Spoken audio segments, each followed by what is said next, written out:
Hey everyone, it's Talia here. Welcome back to another tutorial video on my channel. Today we have a new release plate from Clear Jelly Stamper, and it is their sunflower plate. We're going to use some KoKo and Claire gel polishes, some loose glitter, and I'm also going to show you what to do if you're not really liking how the stamping design turns out. So let's get started and I will show you how I came up with this sunflower look.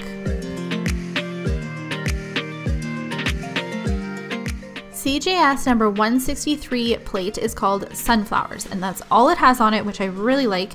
This is a fantastic stamping plate to transition from summer to fall nails.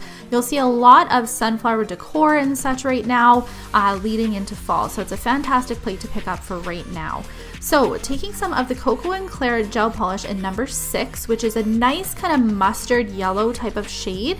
It's a little bit brighter than your fall mustards yellows, but is perfect for sunflower nails, as well as a great transition color for summer leading into fall as well. I've personally worn this shade on my nails when I wanted a yellow that was bright but also toned down, and it was a great color to wear. I wore it earlier in the spring, but I think that you could wear a color like this multiple times throughout the year. So I'm going to go down and do 2 coats of this gel polish color on both her pinky and her thumbnail.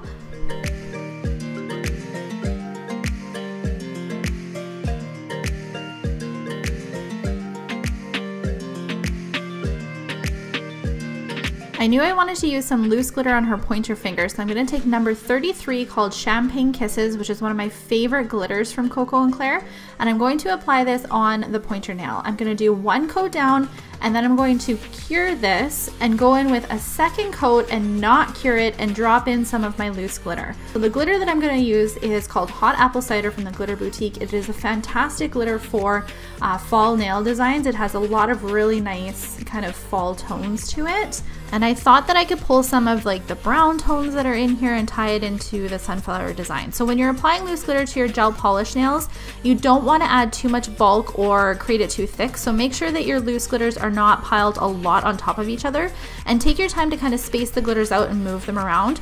Also, don't judge your loose glitter until you get your clear coat on, which is what we're going to do next. So I'm going to take some of my KoKo and Claire Strong, which is kind of like a builder in a bottle, but it works great for gel polish nails. And I'm going to go down with 1 thin coat, and then I'm going to pick up a little bit of a bigger bead on my brush and just kind of plop it on and wiggle it back and forth down the nail. This is going to encapsulate the glitter, but it can add a little bit of bulk to the nail. So after I cure this and wipe off the dispersion layer, I am going to take the time to file this down a little bit just to get rid of any of the bulkiness and make it look a lot better. That's all I'm going to do to the pointer nail. So once I've removed the dust, I'm just going to top gloss this with the number 5 Shine from KoKo and Claire. Glitter nails like this are great for those clients or those people that don't want to wear Swarovski crystals but want a lot of bling to their nails. For the sunflower nail, I'm going to take number 151 Fuzzy Duckling. It is a great light beige color, and I like to use this as the background for stamping if I want the stamping to be the focus and really pop out. You can also use like a white, but I like to use a cream color because I feel like it tones it down a little bit, and I knew that I wanted to put some sort of sunflower design on this particular nail. So I'm going to do 2 coats of this. Number 146 Guinness is a metallic brown, and what I really like about this shade is it has a little bit of a copper finish to it, which is going to tie nicely with the loose glitters that we used in this design as well. And I decided to put this all over the ring finger with the intention that I was going to put some Swarovski crystals on top of it. So this color was really going to pop out a lot on the nail design, and I really liked how this applied. You easily could get away with 1 coat for this particular color, but I did decide to do 2 coats. I love the kind of metallic shades from KoKo and Claire. They're super easy to apply.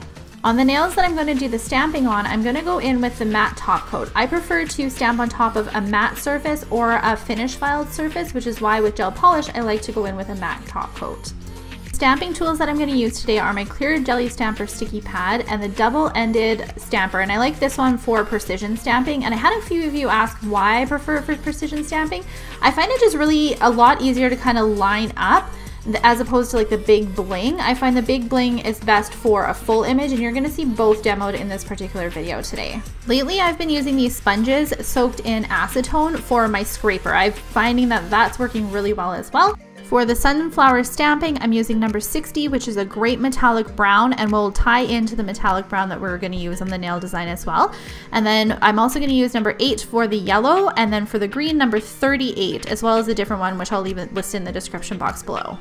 When you're looking at your stamping plate, I like to have the little example card sitting right beside me, and you can kind of see that some of the sunflowers are going to be stamped with 3 stamping images, some are only going to be 2, and that'll help you determine how many different shades of colors you're going to need. So this demo is actually one that I ended up taking off of the nail, but I decided to leave it in for the video so that you guys can see how to do the 3 layers. And I do like how it turned out, but I like the full image of the sunflower better, which is what you're gonna see I end up taking away. So we're gonna stamp the greenery first for this particular image. And this is going to end up looking like a stem of a sunflower. So it is a 3-part image. Stamp your green down first. Then we're gonna go in with our yellow, and my yellow I didn't push hard enough for it, and you're gonna see that when I pull it off, some of it comes off on the stamper. It's okay. Go back in and push it down and then just hold it, and it'll likely transfer again. You don't have to redo the entire thing. Next, I'm going to stamp my outline. So I'm just gonna put some of the brown down on the stamping plate, gonna go in with a light scrape on my scraper, gonna do a flick of my stamper and take off any excess on here with my thumb. This is why wearing gloves with stamping works really well. And then I'm gonna do my best to line up the image. You wanna have something that you're looking at to kind of line it up with. So I was looking at the leaves, and I was also looking at the majority of the flower, and I found that that helped me line it up pretty good. Sometimes these more intricate images can be a little bit tricky to get them exactly perfect.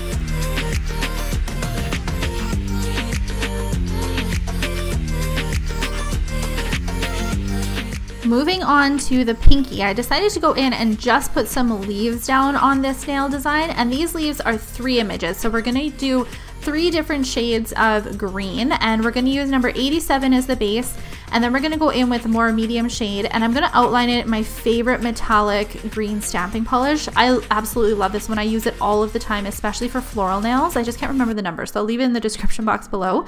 But I'm going to take 2 different sizes of these sunflower leaves and stamp them on the nails here, and then just call this one done. I don't particularly love how this one turned out, but it's okay. I think it kind of tied all the different shades together. You'll notice on this nail design though that I did have some excess stamping, and it's okay. I can just take some of my micro swabs, soaked in a little bit of acetone, and just clean up that greenery that got left behind. So when I was looking at this entire set, I wasn't loving just the individual flower on the middle finger, so I decided to take it off. Now the best way to take off stamping is to saturate a cotton wipe like this one in acetone, and just kind of hold it there for a second to let the polish break up a little bit, and then just wipe down. You don't want to like rub it in or anything, or especially with black, or you're going to spread it all over the place and just make a giant mess.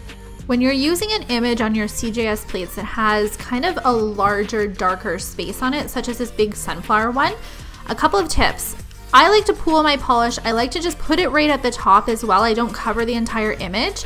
And then when you're swiping down, it's a really light scrape. You can see that I've even left some of the polish on the plate here. That's not going to transfer. As you can see when I do my quick flick of the big bling stamper and lift it up. And then when I head on over to the nails, I'm going to stamp it directly down, and I'm just going to hold it there for a little bit.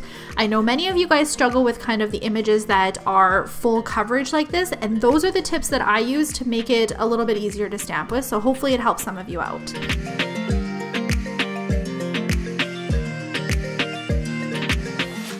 Next, I'm going to go in with the greenery, and this one took me a little bit to kind of line up, but you just want to make sure that you're lining up all of the little greenery with the little indents. Sometimes I find it helps to reference back to the example sheet that comes with the stamping, just to make sure you're kind of lining it up where it needs to go. And you'll notice there at the very top, again, I did transfer some of the green polish that I don't want, which is why those micro swabs work really well, is because they can kind of fit into the little small spaces and remove any of the stamping that you don't want on there.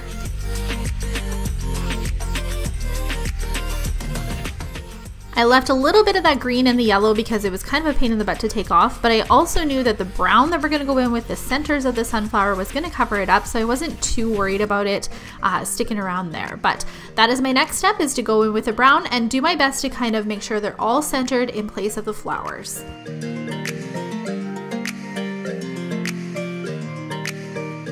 I wanted to go in with some Swarovski crystal embellishments on the ring finger, that really beautiful bronze color. Now light topaz is a great darker yellow for fall. I didn't have many of them, so I also grabbed citrine just in case, but I didn't end up using it, so I'm not even sure why I grabbed it. And the dark green crystal is called emerald, and that one I did end up using. So I'm just going to get everything all ready for my Swarovski crystals here so that I can get them applied.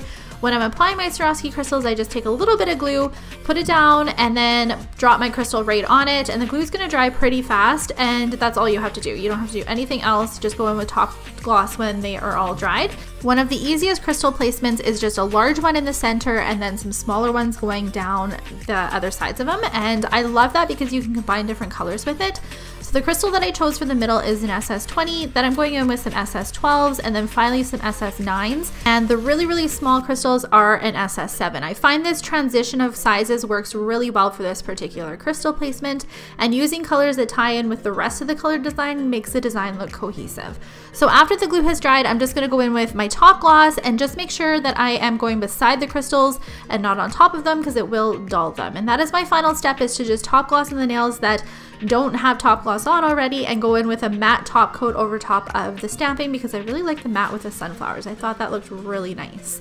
Thank you guys so much for taking the time to watch this video. I hope that you enjoyed it. Maybe it gave you some stamping tips, shown you some new colors from KoKo and Claire that you haven't maybe looked at before, and also I hope that it helped you work with loose glitter when you're doing some gel polish nails. Also, I didn't show the thumb in this tutorial, but I did it very similar to the pinky finger as well. Make sure you guys are following me on all my social media, and I'll see you in my next video. Bye!